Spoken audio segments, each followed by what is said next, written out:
YouTube, this is KP with KP's Details. I'm going to start a little bit differently, showing you the products that I'm going to be using during this wheel detail. I have a ProElite long handle brush from AutoZone. Then we have the Details Dudes Boar's Hair Brush. This is my dedicated wheel brush for the lug nuts and so forth, usually. Went with Geon Iron, the Adams Fine Grade Synthetic Clay Bar, clay luber from Chemical Guys. I have about a liter of the stuff lying around.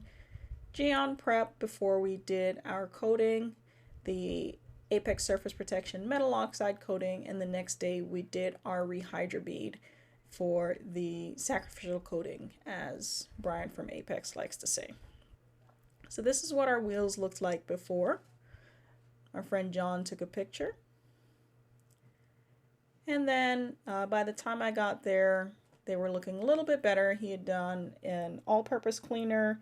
He did Chemical Guys Diablo wheel cleaner, I think wheel gel cleaner or wheel cleaner. And so we sprayed the iron remover. We let it sit and soak for a moment. Of course, not allowing it to dry because that would actually damage the wheels. And then here we are just getting in all the little nooks and crannies with both of our brushes, making sure that we're trying to get off as much of the iron, contamination, and dirt as much as possible. Because of course it's embedded in there too. And this car is about 3 years old. It's a 2018 Subaru Outback with about 40,000 miles. So it doesn't get driven a ton. But still, you can see even with 3 years of being in the real world, it has accumulated quite a bit of iron deposits on it, quite a bit of dirt. Here we are making sure that everything is rinsed, because you definitely do not want the iron remover to actually dry on the wheel. Had a couple other little trouble spots in here that I'm making sure that I'm getting with the brush, because if I'm going to coat over it, I want to make sure that the wheel is in the best condition that it can possibly be before we coat it and protect it. After we did that, at the front, looking in, I was still able to see some of this staining. So I was trying to see exactly how much I'd be able to get off by using the clay, the fine grade clay. I never go above fine. We actually did a vehicle the other day that had been used, something other than fine had been used on it, and you could see the marring deep down, and I still wasn't able to get it out, even with polishing. And I don't have a gauge, so I wasn't going to take off more clear coat just to try to go after that, chase perfection, as they say in the industry. So here I am going around the entire barrel of the wheel, trying to get as much off as possible. This was the finished product.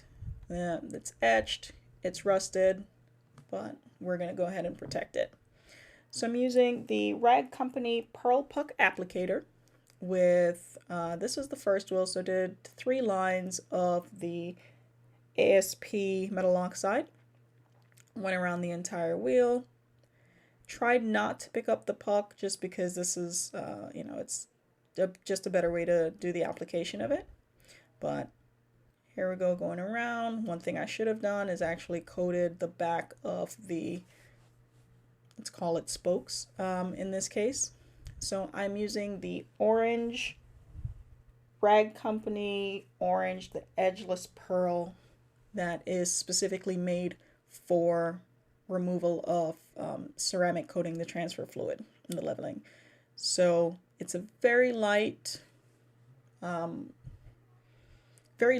use the first time around, and then with the green rag, which is a 245 GSM all-purpose towel, that one you can rub a little bit harder, but you do have to wait until it hazes over, and then you'll do the orange towel to actually rub off the transfer solution.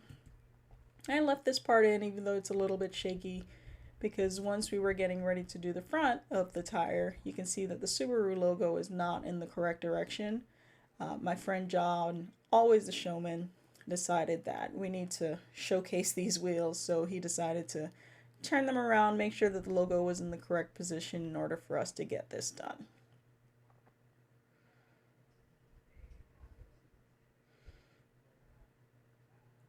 This time I'm only going to have him apply one line of the applicator of the ASP because the puck was already wet. And same procedure like we did on the back of the wheel. So here on the left we have the finished product. It doesn't have the Rehydra bead on it yet, but it's carpal pearl and the metal oxide coating, and on the right hand side cleaned but not protected as yet. Please remember to like, comment, share, and subscribe, and thank you for watching KP's Detail.